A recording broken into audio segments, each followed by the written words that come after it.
Bien sur Culture et nous, la chaîne de podcast où l'on parle de tout et de rien, mais surtout de tout. Aujourd'hui, on va parler du cyberespace. Alors, le cyberespace, c'est une question assez vaste. Quand j'ai préparé ce sujet avec mes deux invités, on a bien parlé pendant 2-3 heures pour bien cibler le sujet, parce que c'est un sujet qui peut être compliqué, qui peut être très technique, très particulier. Du coup, on va l'aborder du point de vue géopolitique, plus ou moins. On va essayer d'être le plus clair possible. Alors pour cela, je reçois donc mes deux invités. Pierre, donc, qui avait écrit un mémoire. Alors rappelle-moi le titre de ton mémoire, s'il te plaît. Alors, la représentation d'un cyberterrain dans la doctrine militaire américaine. Okay. En gros, comment les décideurs militaires américains font pour cartographier le cyberchamp de bataille. Et Gaëtan, que vous avez déjà entendu sur le podcast sur la Hongrie et qui adore le cyberespace. T'es un grand passionné, Gaëtan. J'adore. Alors, pour commencer, on va essayer d'être le plus clair possible. Donc pour commencer, peut-être donner une définition du cyberespace. Pierre, est-ce que tu peux nous expliquer en quelques phrases, ou tant que tu veux, ce que c'est le cyberespace ? Oui, alors il y a beaucoup de définitions pour le cyberespace, mais j'en ai pris une qui, pour moi, est moins compliquée que les autres et peut-être plus facilement utilisable. Donc le cyberespace, ce serait l'espace technique global forgé par les interactions humaines et constitué de l'interconnexion des systèmes d'information. Donc qu'est-ce que ça veut dire cette définition ? Ça veut dire espace technique global, ça veut dire que c'est un espace qui a été créé artificiellement, à la différence des autres espaces, donc la Terre, la mer, l'air et l'espace, qui sont des espaces naturels.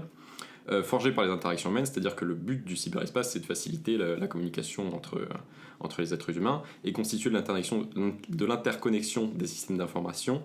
C'est parce qu'en fait, le cyberespace, c'est un réseau de réseaux. Donc de plusieurs petits réseaux qui s'agglutinent pour former un grand réseau. D'accord. Alors là, ça, c'est qu'est-ce que le cyberespace, mais l'autre fois, tu m'avais dit qu'est-ce que ça n'est pas aussi. Oui, alors je pense que c'est intéressant aussi de définir négativement le cyberespace, justement parce qu'il y a beaucoup de représentations qu'on se fait du cyber et qui finalement sont des représentations un peu piégeuses. Par exemple, le cyberespace c'est virtuel. Bah non, le cyberespace c'est pas virtuel. C'est des grosses infrastructures physiques pour faire fonctionner l'internet, donc des câbles sous-marins, des câbles terrestres, des satellites. Tout ça, en fait, la donnée, elle circule sous forme de signal lumineux. Donc quand vous avez un câble en fibre optique, en fait, la donnée, elle fonctionne. Vous avez de la lumière, c'est 1, et absence de lumière, 0. Donc ça fait du langage binaire qui est un langage qui est compréhensible par la machine. Alors ça, pour le coup, ça revient finalement à la définition des 3 couches. Alors ça, c'est une définition qu'on a en géopolitique, des 3 couches, c'est-à-dire une couche logique, une couche physique et une couche informationnelle. Ouais, en fait, ce qui est difficile avec le cyberespace, c'est justement d'y voir clair. Pour y voir clair, on le découpe en couches. Alors là, on a choisi 3 couches. Il y a d'autres modèles qui en donnent 4, 7. 3 couches, ça permet de mieux comprendre, de comprendre le plus facilement possible. J'aimerais juste ajouter un truc sur le cyberespace. Il ne faut pas oublier que, à la base, c'est quoi ? C'est des ordinateurs qui communiquent entre eux. Ouais. Des êtres humains peuvent y rentrer une information, donc il y a une information, mais bon, voilà, c'est des ordinateurs qui se communiquent entre eux. Alors 3 couches, donc on a une couche physique qu'on connaît, parce pour être dans le cyberespace, on a besoin d'une machine. Donc ça, c'est ce que disait Pierre, les câbles, les ordinateurs, Voilà. D'accord, ok, ouais. On a une couche logique qui est celle des programmes, des logiciels qui permettent on les voit pas forcément, mais ça peut être Google, mais c'est aussi Windows, c'est macOS, et puis enfin on a la couche qui nous intéresse, enfin celle qu'on utilise, donc c'est l'information. Hein. Donc en gros ça fait 3 couches qui permettent un petit peu de segmenter, de mieux comprendre. Alors reviens sur le dernier, parce que je pense que physique, logique, on a compris, et sur l'information, c'est-à-dire que les informations qu'on met nous sur internet, par exemple, imaginons que moi je décide de mettre mon podcast, c'est une information, et donc ça c'est l'informationnel. Donc le physique, ça va être ce que je vais mettre, ça va être ce que je vais envoyer, ça va être envoyé dans des câbles. Oui. C'est ça. Le logique, ça va être le codage de tout ce que j'ai fait, et l'information, c'est tout ce qui en ressort, pour essayer d'être le plus clair possible. En gros, c'est ça. D'accord.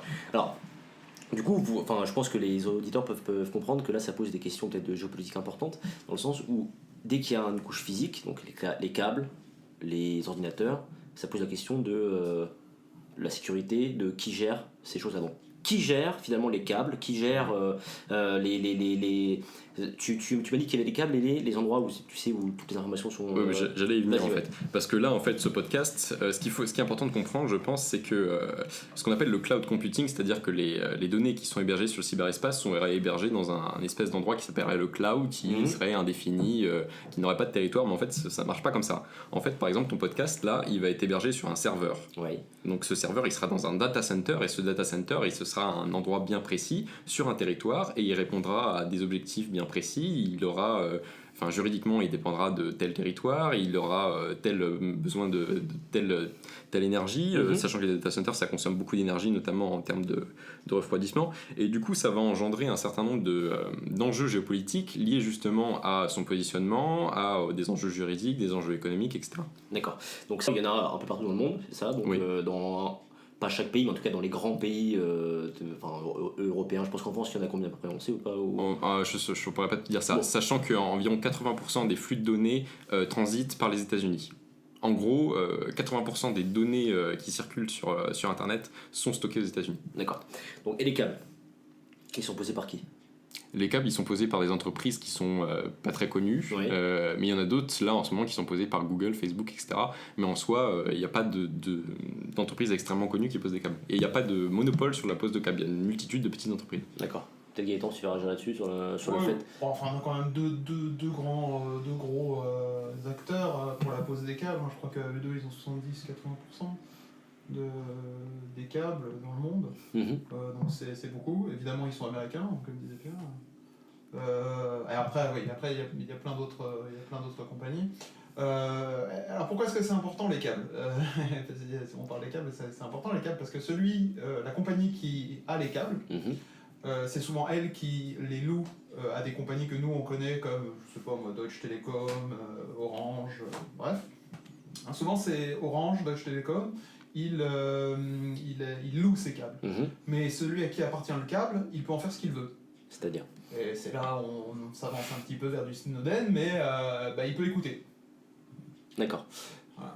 Quand on avait discuté, je faisais remarquer ça, par exemple un État, s'il a besoin d'avoir des informations sur des informations qui transitent dans un pays, il ne va pas forcément aller voir celui qui exploite les câbles, mais il peut aller voir la compagnie qui est propriétaire des câbles. Ça va aller beaucoup plus vite pour avoir des informations. D'accord. Et personne ne connaît ces compagnies, elles ne sont pas connues, parce que les usagers n'ont pas affaire à elles, mais c'est des acteurs très importants. D'accord. Et du coup, ça pose la question de la protection des données. Parce que alors, si je pose cette question-là, c'est que donc ce sont des compagnies privées qui posent des câbles, qui peuvent avoir accès à toutes les données qui sont envoyées à travers le monde. C'est-à-dire si moi j'envoie une donnée, j'envoie une carte bancaire, un numéro de carte bancaire, bref, n'importe quoi, une donnée qui passe, le câble peut la personne qui gère les câbles, l'entreprise qui gère les câbles, qui est propriétaire du câble, peut utiliser ces données-là. Comment est-ce que les États font pour protéger moi, Vincent Rousseau, mes données ou n'importe quel auditeur? Pierre, vas-y, ou Gaëtan, vas-y. Ouais, alors ça c'est une question importante, on en avait parlé, c'est alors pour un État, alors oui, c'est quand même un des piliers de l'existence d'un État, c'est d'être capable d'apporter la sécurité à ses citoyens. Oui. À partir du moment où effectivement des données et des données importantes, qui sont en fait des secrets, ça peut être des données bancaires, ça peut être, je sais pas, des informations sur nos vies privées, voilà, en fait c'est des secrets, c'est des choses qui doivent être protégées. Si un État n'est pas capable de les protéger, ça pose un problème. Ça pose vraiment un problème. De l'existence même de l'État. Ouais, exactement. Ouais, d'accord, ouais. C'est pas pour rien qu'on parle beaucoup de cyber, que c'est menaçant, etc. Ouais, il y a quand même, je pense, un sentiment d'insécurité autour du cyber. Parce que personne ne sait ce que c'est concrètement. Bah, à part les gens qui sont spécialistes, mais sinon, le cyber. C'est ça. Alors, comment est-ce qu'il protège peut-être que c'est un peu tôt pour venir à cette question. Peut-être après. Juste une chose, qui menace nos données? Souvent, c'est pas les États. Souvent, c'est 99,999% du temps, c'est les GAFA, parce que c'est eux qui ramassent les données. C'est Google, c'est Facebook, c'est Amazon. Alors, c'est important que tu précises ça, parce que finalement, entre les États et les GAFA, comme tu dis, ils ont pas la même logique. C'est-à-dire que les GAFA, ils ont une logique commerciale, C'est-à-dire que les données ils vont l'utiliser pour faire de l'argent, alors que les États c'est plutôt une logique Les sécuritaire. GAFA, Hmm. tout le monde les intéresse. Les États, il y a une dizaine de personnes qui les intéressent parce qu'ils sont une menace. Ok. C'est sur eux qui veulent une information. D'accord. Mais je pense que ce qui est intéressant, Sauf en Chine, pardon. ce qui est intéressant qu'on comprenne, c'est qu'en fait, c'est pas une menace sur nos données. Enfin, une menace, on comprend difficilement ce que ça représente. C'est que les grandes entreprises multinationales du numérique veulent exploiter nos données pour faire de l'argent. C'est ça, et c'est ça qui, je pense, qu'il est important de comprendre. C'est juste qu'en fait, avec les données que vous avez sur Facebook, sur Google, etc., il est possible de les exploiter via un jeu d'algorithmes et d'analyse statistique pour définir un profil de consommateur. Et c'est ça qui est monnayable et qui peut se vendre. Et en soi, c'est ça qui intéresse les multinationales et qui permet de faire de l'argent avec de la donnée. Les États, ça les intéresse pas de faire ça. Parce que ce qui est difficile, en fait, avoir du big data sur une masse de personnes, j'ai envie de dire, c'est facile. Être capable de l'analyser, ça demande de la ressource humaine. Et être capable de l'analyser finement, ça demande de la ressource humaine très qualifiée. Donc ça veut dire que, si je pose la question, c'est qu'on peut souvent avoir l'image qu'il suffit que tu aies un algorithme qui puisse analyser tout, et non, c'est pas vrai. Il faut qu'il y ait des humains derrière. C'est pas vrai. Non. D'accord. Les États, ils ont des personnes qui leur coûtent, je sais pas, 5 000 € par mois pour être capable d'analyser vraiment des données et pour s'occuper d'une, deux, trois, quatre personnes. D'accord. Sérieusement. Là, je parle d'espionnage, de ce genre Alors, de choses. ça après, justement, ça va arriver à la couche informationnelle. Pierre, je vais discuter, mais après, ça va revenir à ça, justement, quels États sont capables de le faire. Ça, on en parlera après peut-être, mais si tu voulais réagir...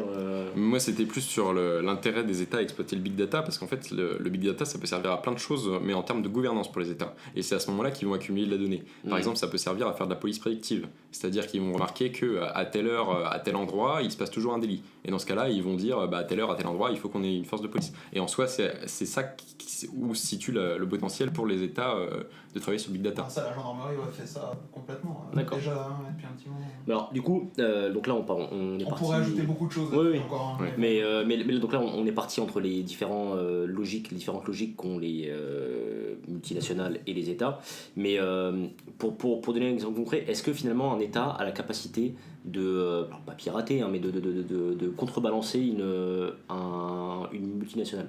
Par exemple, si Apple, il y a eu l'exemple tu m'as donné ça l'autre fois, l'exemple d'un terroriste. La CIA avait récupéré son iPhone et ils voulaient que Apple leur donne son algorithme pour le chiffrement. Voilà. Ouais, c'est ça. Et du coup, voilà. Et est-ce que finalement. Il y avait un conflit, oui. Il y avait un conflit. Donc, généralement, les intérêts sont parallèles la plupart du temps. C'est-à-dire qu'ils se croisent pas. Ils se croisent pas, mais ça peut arriver qu'ils se croisent quand la sécurité de l'État est. Il peut y avoir un conflit, oui. Voilà. Et donc, est-ce que finalement, qui entre les États et les multinationales a pour l'instant la main sur le cyberespace? Alors, je répondrai comme ça pour faire vite, vraiment schématiquement. Jusqu'à il y a quelques années, là, 2-3 ans, les élections américaines, vraiment, c'est vraiment le tournant, mais jusqu'à il y a quelques années, je crois que, je pense que c'est encore vrai dans beaucoup de pays, les États ne mesurent pas vraiment encore la puissance, le potentiel du cyberespace. Ils fonctionnent encore de manière analogique. D'accord. Faut vraiment s'imaginer, je sais pas, l'Élysée... c'est quelque chose de très analogique. La Maison Blanche, c'est quelque chose de très analogique. Et les fonctionnements de pensée sont très analogiques. Donc en fait, le cyberespace, c'est aussi un espace qui a été créé par l'homme, comme disait Pierre, mais c'est un espace qui va plus vite. Alors, quand tu dis analogique, c'est-à-dire? Analogique, en dehors du cyberespace. D'accord, c'est-à-dire qu'ils sont en retard sur le monde ils étaient en retard plutôt dans le monde. Schématiquement, des gens comme ça. Ouais. D'accord, ok. Ouais. Et donc là, ils ont pris le dessus il y a 2 ans. Donc là, il y a un mouvement, on peut sentir qu'il y a un mouvement de prise de beaucoup plus de présence des États en Chine, en Russie, depuis quelques années, disons ces 10 dernières années, mais ça s'accentue. Mais aussi en France, on a des lois qui sortent, etc. Aux États-Unis aussi, il y a eu les élections, il y a eu le référendum en Grande-Bretagne. Il y a eu les élections en France, tout ça, il y a eu à chaque fois le cyberespace est présent. Donc les États aujourd'hui sont peut-être la menace émergente la plus grande pour la liberté sur le net, qui est un autre sujet. Mais ça veut dire qu'ils sont en train d'avancer leur pion. Mais c'est aussi ça remet aussi en cause la souveraineté des États aussi, entre États. puisque finalement tu me dis que la Russie et la Chine aujourd'hui, c'est la Russie qu'on prend. Alors là, je parlais pour leur propre. Pour leur propre, espace. d'accord, pour leur propre espace. Après, d'accord, ok. Pour leur propre espace, l'espace Ouais, interne. Ok, pas d'accord. trop compliqué, mais. D'accord, je comprends. Donc on reviendra à ça après. Sur l'informationnel, parce que là on a parlé du logique et données, sur l'informationnel, alors, même si c'était plus ou moins lié, mais est-ce que vous pouvez réexpliquer en donnant des exemples de ce que c'est l'informationnel et quelle problématique ça pose? Tout à l'heure Gaëtan parlait de la Russie, par rapport, je prends l'exemple le plus caricatural que tout le monde connaît, d'accord? Voilà, la Russie. La Russie, tu m'avais dit à un moment Gaëtan que la Russie ils avaient réussi à collecter plusieurs informations. Plutôt, eux, le regard qu'ils portent sur Internet. Les Russes, ils parlent pas de cyberespace. Ils parlent d'espace informationnel. Donc c'est déjà la logique. Le point de vue diffère, la représentation diffère, Ouais. et ça crée des choses. Parce que pour eux, Internet, c'est... Enfin, le cyberespace, c'est un espace où il y a de l'information c'est un média. Ouais. Et ils l'utilisent comme ça. D'accord. En tout cas, ce gouvernement, là, depuis le pouvoir de Poutine, l'utilise clairement comme ça. Donc ils l'utilisent à la fois pour récupérer les informations, mais aussi pour en donner. Les fausses. C'est ça. Ouais, donc ils sont. Du faux, parfois du vrai. Pour des vrais, mais en tout cas, pour influencer.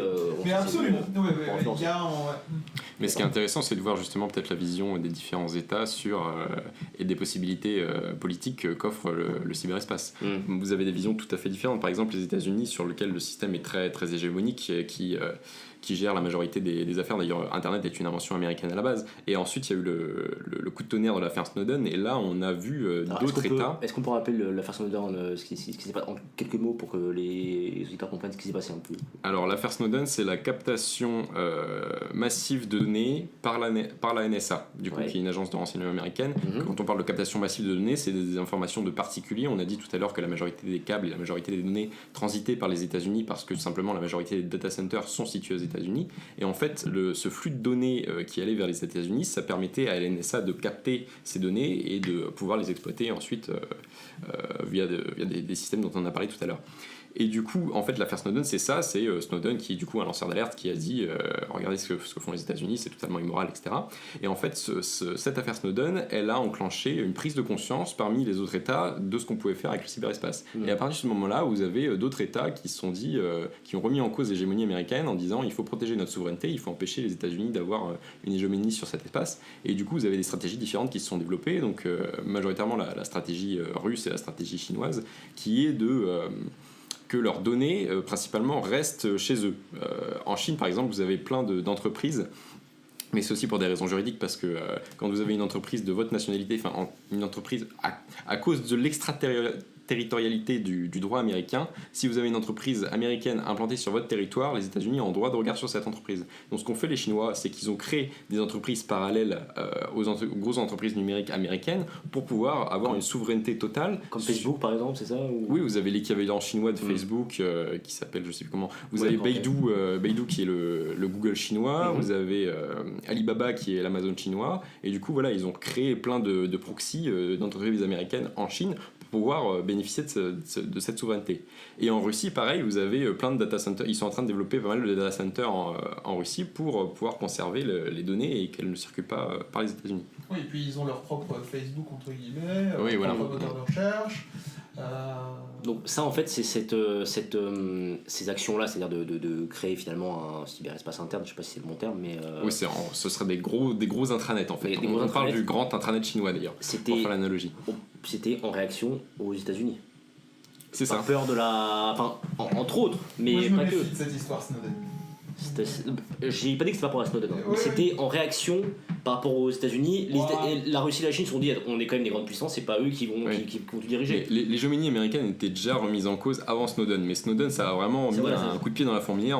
Et même la France d'ailleurs s'est dit il faut absolument qu'on fasse respecter notre souveraineté sur le cyberespace. Alors là, toi, tu as donné l'exemple de la Chine, la Russie, mais en Europe, justement, comment ça se passe? Parce qu'il n'y a pas de Facebook français. Il n'y a pas d'intranet européen ou français ou allemand, je sais pas. Donc comment est-ce que les Européens font pour se défendre?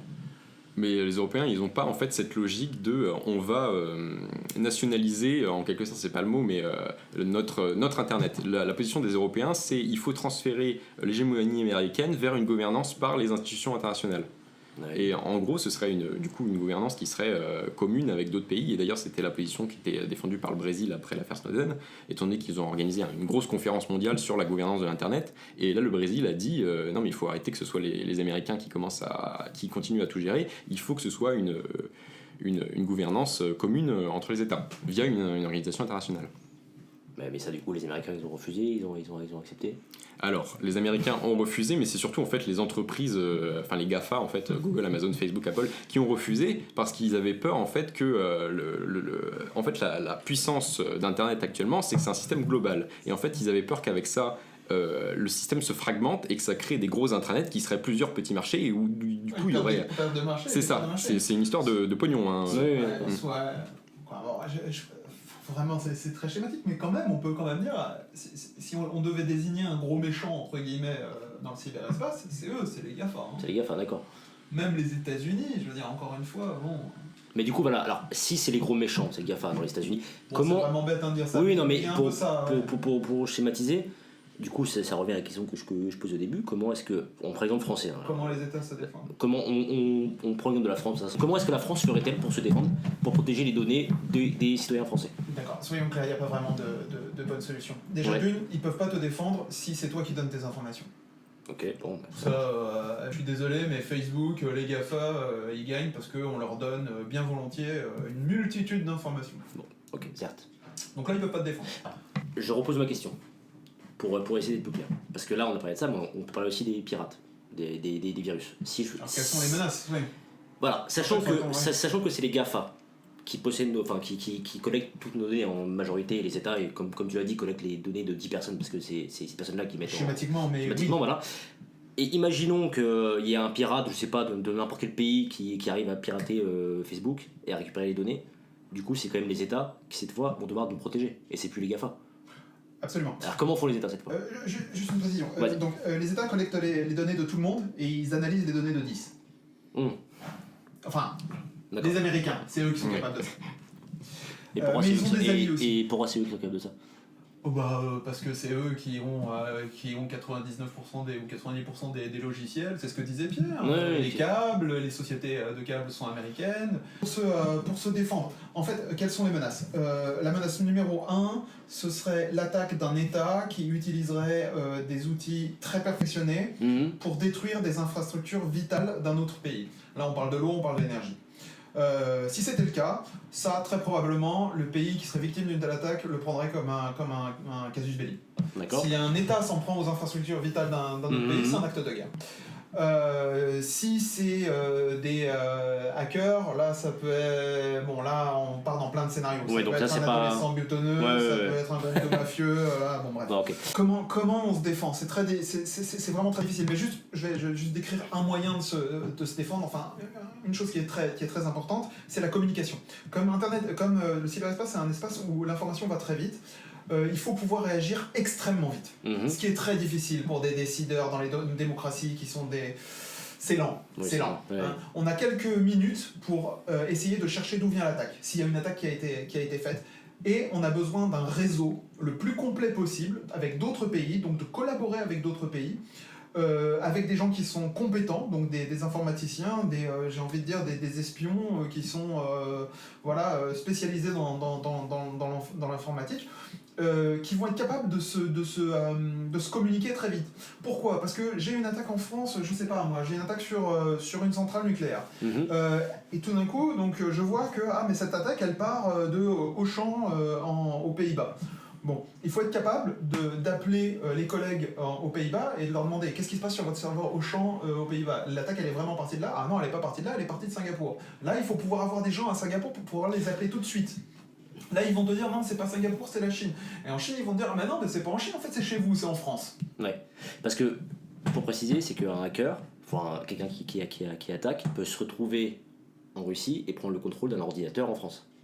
C'est ça. En gros. Donc et c'est là où c'est compliqué, comme tu disais, de savoir d'où vient l'attaque, finalement. Le brouillard de guerre Ouais. est extrêmement épais dans le cyberespace. Ok. Sachant que les attaques, elles prennent, c'est de l'ordre du millième de seconde. Enfin, ce qui se passe dans le cyberespace n'a pas, comme on a dit tout à l'heure que c'était un espace technique, il n'obéit pas aux règles naturelles. C'est-à-dire que tout ce qui est distance, temps, etc., ont leurs règles propres dans le cyber. Donc finalement, oui, donc, alors, voilà, donc là on a compris, mais imaginons que n'importe quel pays décide d'attaquer la France, parce qu'on va rester là-dessus pour que je comprenne. Imaginons que la Russie lance une attaque voilà, sur la France, et qu'on découvre, après avoir fait, comme tu dis, utiliser les réseaux, que c'est la Russie, concrètement. C'est-à-dire que la Russie décide de bloquer, comme tu as dit, l'eau, l'énergie, tout, voilà. Moi, je le brisais, ouais. Ça ou bloque un pays. capacité, ouais. Qu'est-ce qui se passe derrière? Casus belli, c'est-à-dire que derrière c'est arme atomique directe, c'est ça concrètement ou... En tout cas, c'est la menace. Ouais. En tout cas, c'est clairement la menace, ouais. Donc ça veut dire que finalement, entre grands pays, je parle, entre grands pays, c'est-à-dire entre États-Unis, France, enfin les grandes puissances, il n'y aura jamais d'attaque. L'effet d'une cyberattaque majeure pourrait avoir les mêmes effets qu'une attaque cinétique. Cinétique, c'est-à-dire une attaque traditionnelle, conventionnelle. Oui, mais donc un missile, en gros. Ouais. Si vous lancez une très grosse attaque sur le réseau électrique américain, par exemple, ce sera le même effet que si vous envoyiez un missile et que vous détruisiez des cibles, etc. Ce serait la même conséquence. Et par conséquent, ça tombe dans le même schéma de pensée que la guerre classique. Et ça tombe dans le même schéma de pensée que la dissuasion. Mais donc ça veut dire qu'il n'y aura jamais, parce qu'à partir du moment où quelqu'un attaque, je sais pas, les États-Unis ils ont l'arme atomique, ils n'ont aucun intérêt à attaquer les États-Unis. Alors, c'est un peu plus compliqué que ça, parce que l'attribution est compliquée dans le cyberespace, et par conséquent, toute cette logique de dissuasion par représailles, elle est compliquée, parce qu'on ne peut pas attribuer, sans risque avec un risque d'erreur à 0%, une attaque à un État. Mais si je reviens là-dessus, c'est que... Voilà, je prends toujours l'exemple. Un pays attaque un autre pays, une puissance attaque une autre puissance qui est capable de répondre derrière. Est-ce que par exemple un pays peut prendre le contrôle des... parce qu'en France, voilà, tu l'as dit, est-ce qu'un pays est capable de prendre le contrôle de l'arme atomique en France? Bon, ça je pense pas. Parce que c'est aussi électronique. Bon, alors après... Par exemple des sous-marins nucléaires, est-ce que c'est possible de prendre le contrôle des sous-marins nucléaires? Alors d'abord, une chose, je sais pas où en sont les recherches en militaire, en défense, en guerre électronique. D'accord, ça, par exemple aux États-Unis ou en Russie, enfin j'en sais rien quoi. Ouais. Mais a priori, ça va être très très difficile. Je pense pas. Je crois pas du tout. Pierre? Non, moi je crois pas à scénario non plus. Non. Pourquoi? Parce que vous m'aviez dit par exemple sur un sous-marin nucléaire c'était compliqué parce qu'ils sont en dehors du système. Non, ils sont faits. Les sous-marins nucléaires par définition, donc c'est des sous-marins lanceurs d'engins, on appelle ça, donc ils sont faits pour balancer une multitude de bombes atomiques sur un pays. C'est quoi le concept? C'est de mettre quelque chose sous l'eau qui est séparé de tout, qui est invisible, qui est intouchable, tu sais jamais où c'est, et il agit tout seul. Ouais, d'accord. C'est-à-dire que il peut décider tout seul, en gros, dans des cas extrêmes, de lancer une attaque nucléaire, dévastatrice sur un pays et de le raser. D'accord. Donc, c'est pas possible de hacker un système, enfin si c'est possible, mais c'est difficile de hacker un système qui est séparé d'internet et d'un réseau, parce qu'il faut avoir un accès à ce réseau-là. Si vous avez votre réseau qui est séparé d'internet, il faut que vous ayez un accès physique à ce réseau pour pouvoir le hacker, pour pouvoir injecter du code. Alors est-ce que c'est déjà arrivé qu'un pays lance une attaque dans le cyberespace contre un autre pays, que ça bloque ce pays-là pendant un certain temps? Avec l'Estonie par exemple, tu m'as parlé de ça, ou même la Géorgie. Oui, il y a des précédents, notamment l'attaque en 2007 attribuée à la Russie qui a paralysé du coup les médias estoniens, les sites internet liés au gouvernement estonien et aux banques nationales, en représailles du déplacement d'une statue qui commémorait un héros de la Seconde Guerre mondiale soviétique. Voilà, donc c'était c'était aussi peut-être une tentative d'intimidation, en tout cas de la part de la Russie sur l'État estonien. Et puis aussi en 2008 en Géorgie, où la Russie a lancé une attaque informatique en parallèle d'une offensive terrestre en Ossétie du Sud pour pouvoir un peu... Parce que tu m'avais dit que c'était impossible de prendre le contrôle du pays si tu lançais qu'une attaque dans le cyberespace. Il fallait aussi qu'en parallèle il y ait une attaque physique concrète.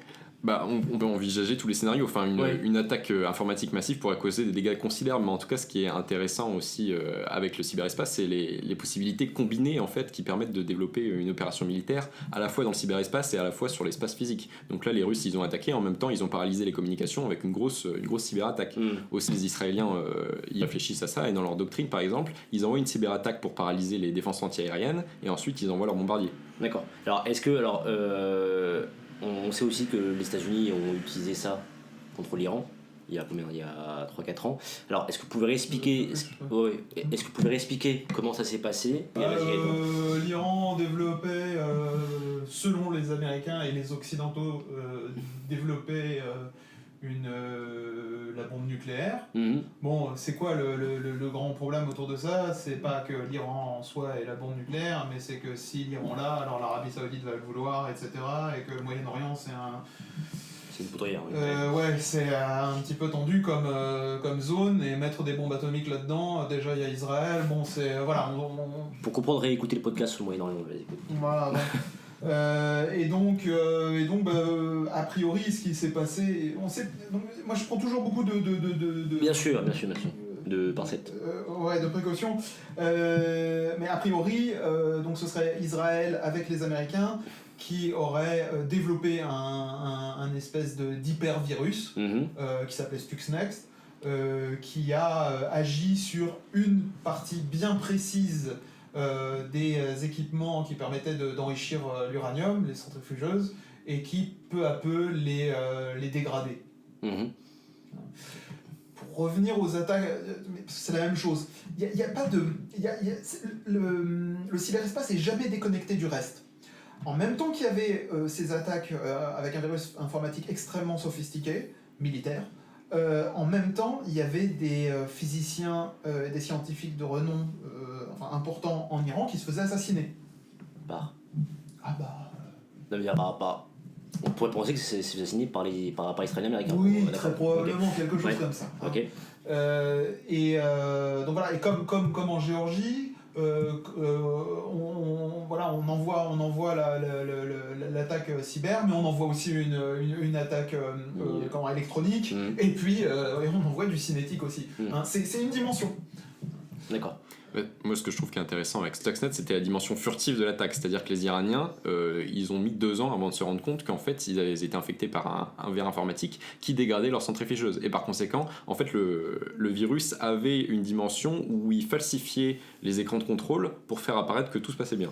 Donc en fait, les scientifiques iraniens, ils étaient totalement pas au courant que leur centrifugeuse était en train de se dégrader à cause d'un virus informatique. Ils se disaient, mon Dieu, pourquoi on n'y arrive pas, on comprend pas. Et en fait, le verre s'est retrouvé extrait de la centrale par erreur. C'est un scientifique iranien qui a branché sa clé USB sur l'ordinateur de la centrale qui l'a sorti. Et en fait, le verre n'avait pas vocation à se répandre. Il n'était pas fait pour aller sur Internet et se multiplier, etc., comme les autres virus informatiques classiques. Il pouvait se déplacer que par contact physique.